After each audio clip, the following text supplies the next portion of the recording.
নমস্কার, দ্য রিপোর্টে স্বাগত। 119 দিন পার, এখনো অন্ধকারে আরজিকর কাণ্ড।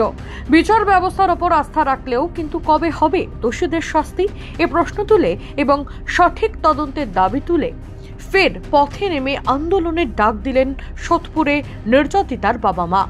সত্য উদ্ঘাটনে প্রতিরোধ গড়ে তোলার আহ্বান জানালেন তারা। আমরা কিন্তু এখনো বিচার যে কোথায় আছে, কি পরিস্থিতি আছে, বিচার এখনো আমরা কোন রকম তদন্তই ঠিক মতন হয়নি। বিচার তো এখন অনেক দূরের ব্যাপার, কিন্তু তার মধ্যেও আমাদের বিভিন্ন রকম রং লাগানোর চেষ্টা করা হচ্ছে, বিভিন্ন মাধ্যম থেকে আমরা দেখতে পাচ্ছি। কিন্তু সত্যি কথা বলতে কি, আমরা সমস্ত বিষয়ে, আমরা বিধানসভায় গেছিলাম, সেই ব্যাপারটা অনেকে ভালো চোখে দেখেনি। আমরা কিন্তু বিধানসভায় গেছিলাম একটা পরিষ্কার কথা বলতে, বিরোধী দলের সঙ্গে, সেদিন ছিল সংবিধান দিবস, বিরোধী দলের সঙ্গে আমরা কথা বলার জন্য গেছিলাম। এবং আমরা সেখানে বিজেপি, আমাদের যেহেতু প্রধান বিরোধী দল, এবং আর একজন আছেন ISF এর নওশাদ সিদ্দিকী, তাদের সঙ্গে আমাদের বিনিময় কথা হয় এই যারা, এবং তারা বলেন আমরা আন্দোলনে আপনাদের পাশে আছি। এবং সেটা পতাকাবিহীন ভাবে, মানে সাধারণ নাগরিকের হিসাবে ওনারা উপস্থিত থাকবেন বলেছে। কি কথা হলো সেদিন, মানে কি বিষয় কথা বলতে গেছি? বিচারের কিভাবে আমরা বিচারটা পাবো, তদন্ত কিভাবে এগোবে, সেই সমস্ত ব্যাপারেই কথা হচ্ছে। কারণ আপনারা দেখতে পাচ্ছেন আন্দোলন যেহেতু ঝিমিয়ে পড়েছে, সরকার তার পুরনো ফর্ম যেটা আর কি সেখানে ফিরে এসে, যেমন অভিক বিরূপাক্ষকে আবার স্বাস্থ্য মানে মেডিকেল কাউন্সিলে বসানোর চেষ্টা হচ্ছে। এ সমস্ত যেহেতু আন্দোলন থিতিয়ে গেছে বলেই সরকার এই সাহসটা পাচ্ছে। আশা করছি তার বিরুদ্ধে আগামীকাল যে পদযাত্রা হবে, বিক্ষোভ মিছিল হবে, সেখানেও আমরা যোগ দেব। কোথায়?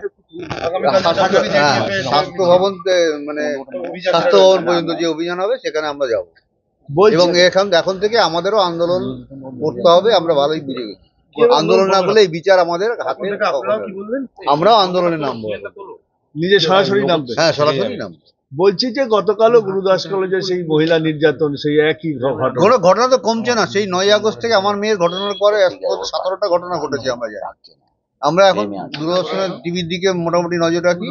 17টা ঘটনা আমরা এই পর্যন্ত দেখতে পাচ্ছি। 17টা ঘটনা ঘটেছে গতকাল গুরুদাস কলেজে ঘটনা। হ্যাঁ, এর ঘটছে তো, পরপর একটার একটা কিছু না কিছু ঘটছে। মানুষের মানে কিছু কিছু লোকের ঔদ্ধত্য এত বেড়ে গেছে। একটা 5 বছরের 7 মাসের একটা মেয়ের ওপরে নির্যাতন হয়েছে, সেটাও আমরা দেখতে পাচ্ছি। আরজি করে যে মেয়েটি ভর্তি আছে। আচ্ছা, আপনারা সরাসরি আন্দোলনে নামবেন বলছেন, মানে কি এবার থেকে রেগুলার বেসিসে আমাদের রাস্তায় দেখা যাবে? না, রেগুলার নয়, আমরা সেইভাবেই বিভিন্নভাবে যতটা সম্ভব হয় আমাদের পক্ষে যতটা সম্ভব করবো, এবং সমস্ত সংগঠনের সঙ্গে যুক্ত থেকে। বিচার ব্যবস্থা কি ভরসা রাখতে পারছেন? হ্যাঁ, অবশ্যই বিচার ব্যবস্থাকে ভরসা রাখতেই হবে, এটা তো কিছু করার নেই। এবং তদন্তের উপরেও ভরসা রাখছি। তাহলে আপনারা আন্দোলন নামছেন কেন? আন্দোলন তদন্ত ঠিক মতন চাপে রাখার জন্য, যারা এসব বিচার ব্যবস্থা এবং তদন্তের উপরে চাপ তৈরি করার জন্যই আমরা আন্দোলন। কোথাও কি মনে হচ্ছে যে ঠিকঠাক তদন্ত হচ্ছে না? না, ঠিকঠাক সে তো মনে হচ্ছেই। কি মনে হচ্ছে? তদন্ত সেইভাবে এগোচ্ছে না। আচ্ছা, ঠিক তদন্ত হচ্ছে না বলবো না, তদন্ত আজকে 119 দিন হয়ে গেল, আমরা কোন রকম 9 আগস্ট যাদের ক্রাইম সিনে দেখা গেছিল তারা সবাই এখন বাইরে, এবং তাদের স্বাস্থ্য দপ্তরের বড় মাথায় নিয়ে বসানো হয়েছে। এটাই আমাদের সবথেকে বড় কারণ মনে হচ্ছে। এই অভিক বিরূপাক্ষ আবার সেই তারা চলে এসেছে। হ্যাঁ, থ্রেড কালচার আবার সমহিমায় ফিরে এসেছে। আমার মেয়ে তো থ্রেড কালচারের জন্যই মারা গেছে। কি জন্য মারা গেছে আমরা এখনো জানি না, কারণ 8ই আগস্ট আমার মেয়ে সুস্থ অবস্থায় বাড়ি থেকে বেরিয়েছিল, সকালবেলা সে আর নেই। এবং আমাদের মনে হচ্ছে, কিন্তু কি হয়েছে এখনো আমরা জানি না। আর 4 মাস ধরে আমরা শুধু কোশ্চেন যে কোথায় গেলে আমাদের মেয়ের বিচার পাবো, এবং সেই রাতে আমার মেয়ের সাথে কি ঘটেছিল, কি এমন অপরাধ করেছিল যে তাকে পৃথিবীতে বাঁচতেই দেওয়া হলো না। তাই আগামীকাল ছাত্ররা যে মিছিলে নেমেছে, বিক্ষোভ মিছিল করবে ওই MCI অফিস থেকে স্বাস্থ্য ভবন, ওখানে আমরাও যোগ দেব। এবং আমি দেশের সমস্ত নাগরিককে বলবো, এখানে আসতে যদি না পারেন তারা যার নিজ নিজ অঞ্চলে প্রতিরোধ গড়ে তুলুন, আমাদের পাশে থাকুন, এই বার্তা দিতে চাই আপনাদের মাধ্যমে। বিচার ব্যবস্থা নিয়ে কি বলবেন? বিচার ব্যবস্থা সঠিকভাবে এগোচ্ছে না মনে হচ্ছে, কারণ 4 মাস হয়ে গেল এখনো আমি জানতে পারলাম না যে কি হয়েছিল আমার সেই রাতে আমার মেয়ের সঙ্গে, কি কেন তাকে এইভাবে নির্মম ভাবে অত্যাচার করে মারা হলো। সেই অভিক বিরূপাক্ষ সেই আবার বলবেন। এটাই তো, এটা তো আমাদের মেইন। ওদের তো সকালে দেখা গেছিল ক্রাইম সিনে, কেন ওদের অভিক বিরূপাক্ষ, দেবাশিস সোম ফরেনসিক বিশেষজ্ঞ, এগুলো এদের তো দেখা গেছিল, কিন্তু এরা এখনো বাইরে, এবং স্বমহিমায় এরা বাইরে রয়েছে, ফিরে এসেছে নিজেদের কাজের জায়গায়।